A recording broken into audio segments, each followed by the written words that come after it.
the secret of health, success, and power.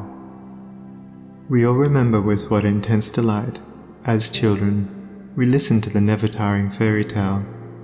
How eagerly we followed the fluctuating fortunes of the good boy or girl, ever protected in the hour of crisis from the evil machinations of the scheming witch, the cruel giant, or the wicked king.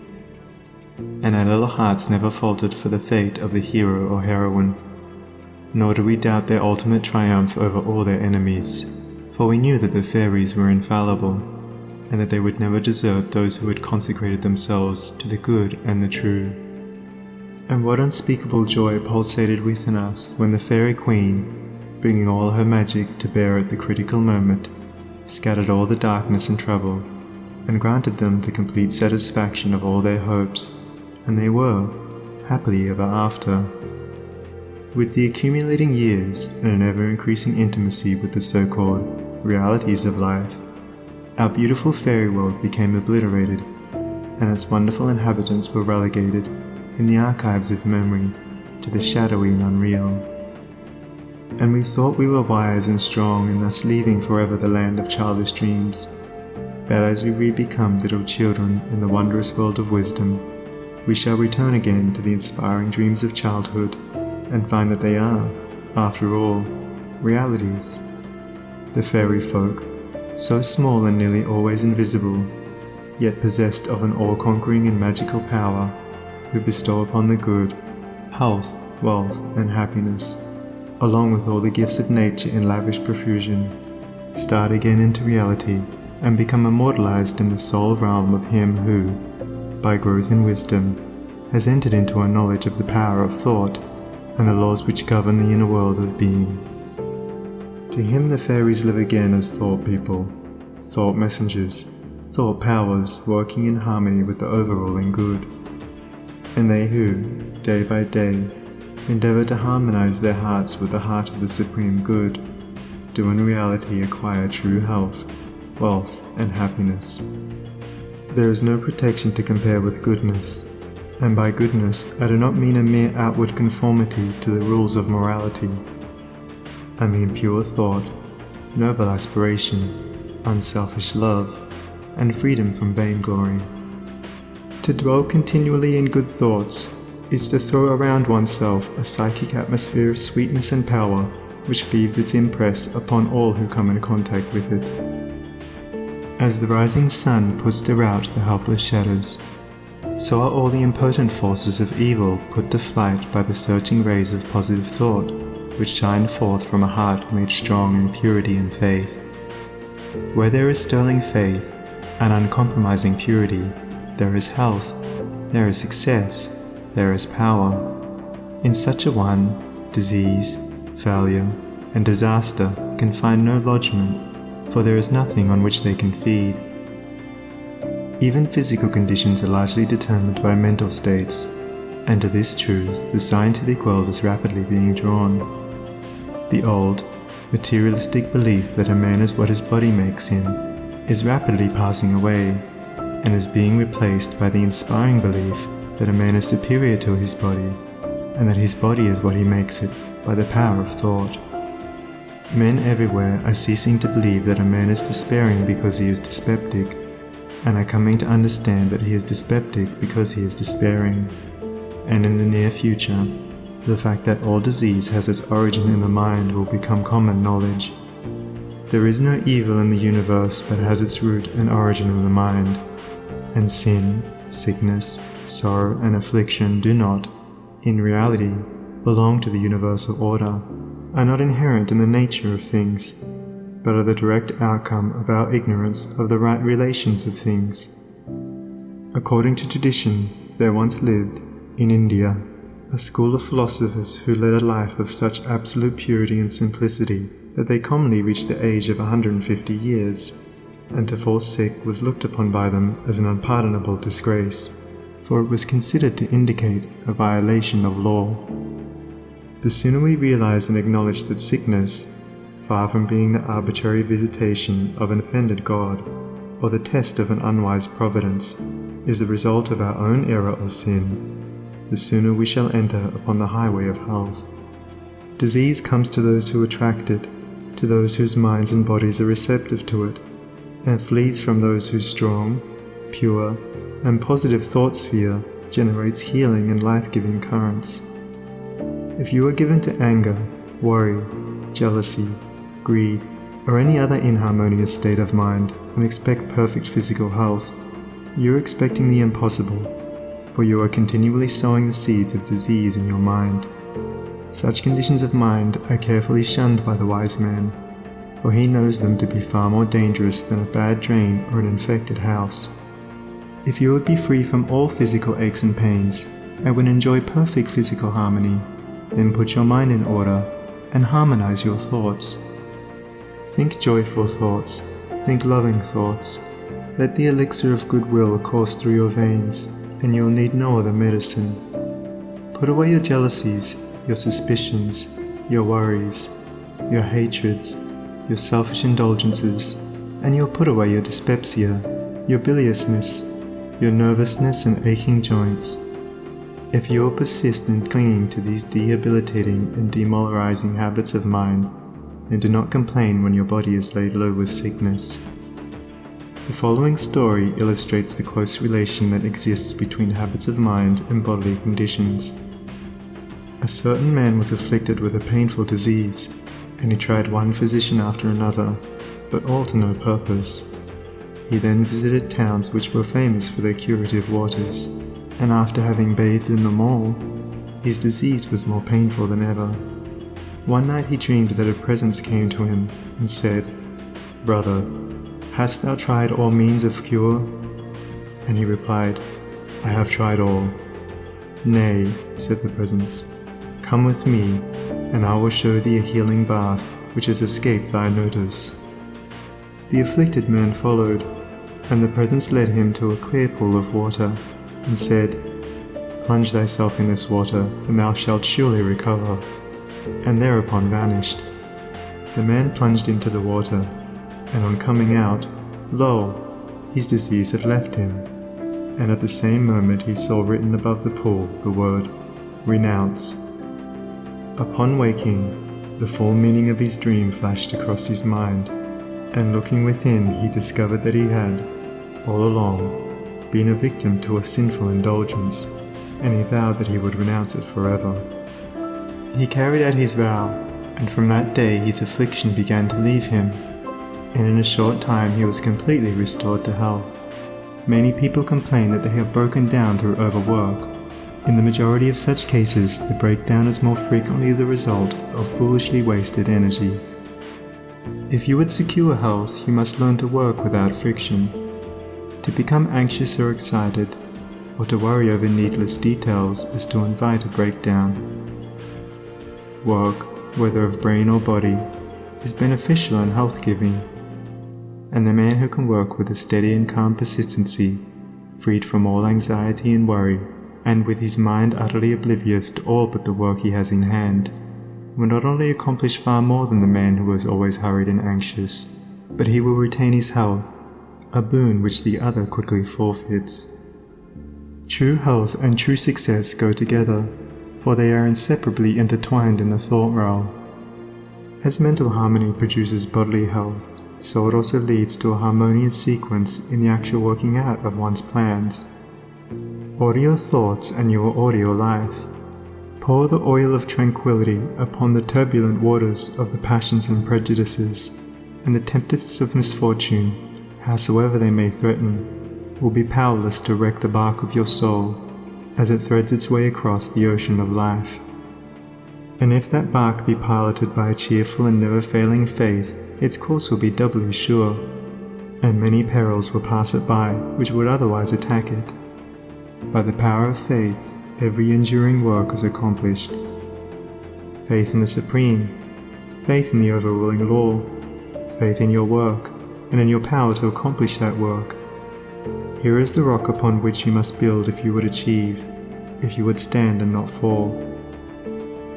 To follow, under all circumstances, the highest promptings within you, to be always true to the divine self, to rely upon the inward light, the inward voice, and to pursue your purpose with a fearless and restful heart, believing that the future will yield unto you the meat of every thought and effort, knowing that the laws of the universe can never fail, and that your own will come back to you with mathematical exactitude. This is faith, and the living of faith. By the power of such a faith, the dark waters of uncertainty are divided, every mountain of difficulty crumbles away, and the believing soul passes on unharmed. Strive, O reader, to acquire, above everything, the priceless possession of this dauntless faith, for it is the talisman of happiness, of success, of peace, of power, of all that makes life great and superior to suffering. Build upon such a faith, and you build upon the rock of the eternal, and with the materials of the eternal, and the structure that you erect will never be dissolved, for it will transcend all the accumulations of material luxuries and riches, the end of which is dust. Whether you are hurled into the depths of sorrow, or lifted upon the heights of joy, ever retain your hold upon this faith, ever return to it as your rock of refuge, and keep your feet firmly planted upon its immortal and immovable base. Centered in such a faith, you will become possessed of such a spiritual strength as will shatter, like so many toys of glass, all the forces of evil that are hurled against you, and you will achieve a success such as the mere striver after worldly gain can never know or even dream of. If ye have faith, and doubt not, ye shall not only do this, but if ye shall say unto this mountain, Be thou removed, and be thou cast into the sea, it shall be done. There are those today, men and women tabernacled in flesh and blood, who have realized this faith, who live in it and by it day by day, and who, having put it to the utmost test, have entered into the possession of its glory and peace. Such have sent out the word of command, and the mountains of sorrow and disappointment, of mental weariness and physical pain have passed from them, and have been cast into the sea of oblivion. If you will become possessed of this faith, you will not need to trouble about your success or failure, and success will come. You will not need to become anxious about results, but will work joyfully and peacefully, knowing that right thoughts and right efforts will inevitably bring about right results. I know a lady who has entered into many blissful satisfactions, and recently a friend remarked to her, "Oh, how fortunate you are. You only have to wish for a thing, and it comes to you." And it did, indeed, appear so on the surface, but in reality all the blessedness that has entered into this woman's life is the direct outcome of the inward state of blessedness which she has, throughout life, been cultivating and training toward perfection. Mere wishing brings nothing but disappointment. It is living that tells. The foolish wish and grumble, the wise work and wait, and this woman had worked without and within, but especially within upon heart and soul, and with the invisible hands of the Spirit she had built up, with the precious stones of faith, hope, joy, devotion and love, a fair temple of light, whose glorifying radiance was ever round about her. It beamed in her eye, it shone through her countenance, it vibrated in her voice, and all who came into her presence felt its captivating spell. And as with her, so with you. Your success, your failure, your influence, your whole life you carry about you, for your dominant trends of thought are the determining factors in your destiny. Send forth loving, stainless, and happy thoughts, and blessings will fall into your hands, and your table will be spread with the cloth of peace. Send forth hateful, impure, and unhappy thoughts, and curses will rain down upon you, and fear and unrest will wait upon your pillow. You are the unconditional maker of your fate, be that fate what it may. Every moment you are sending forth from you the influences which make or mar your life. Let your heart grow large and loving and unselfish, and great and lasting will be your influence and success, even though you make little money. Confine it within the narrow limits of self-interest, and even though you become a millionaire, your influence and success at the final reckoning will be found to be utterly insignificant.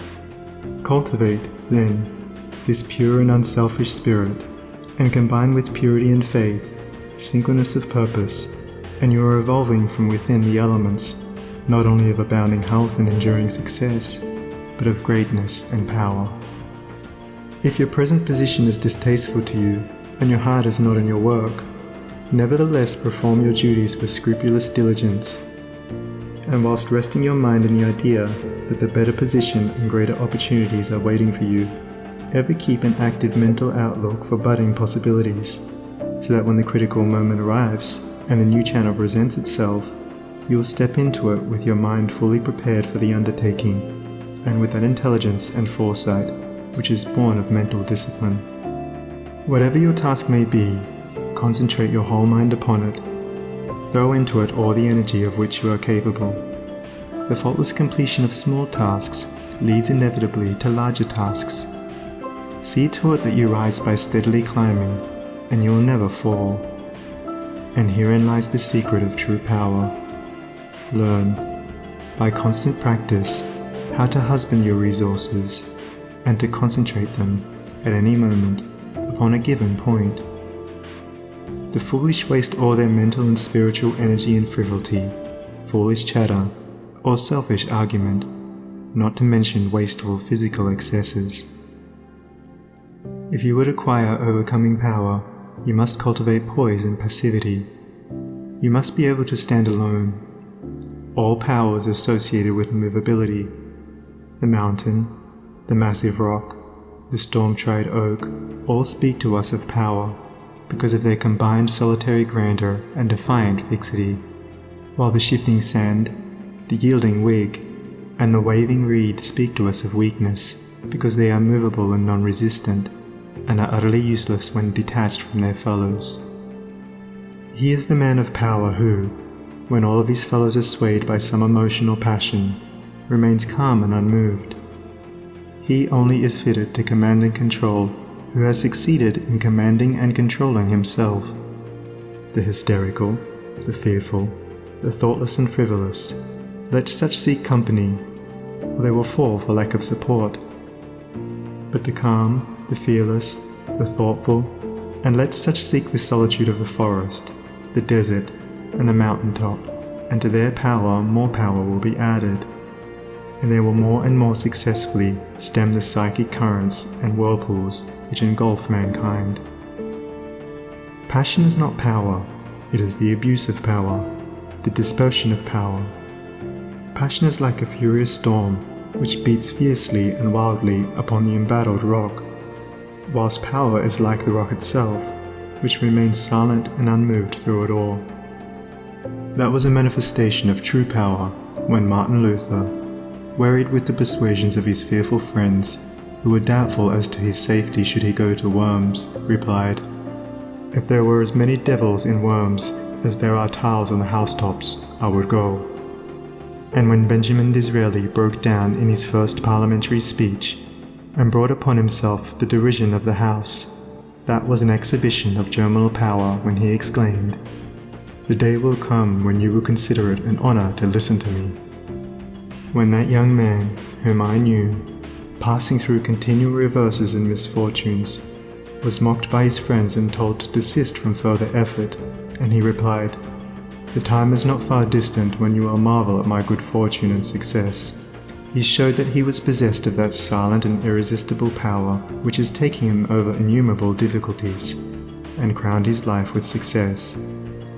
If you have not this power, you may acquire it by practice, and the beginning of power is likewise the beginning of wisdom.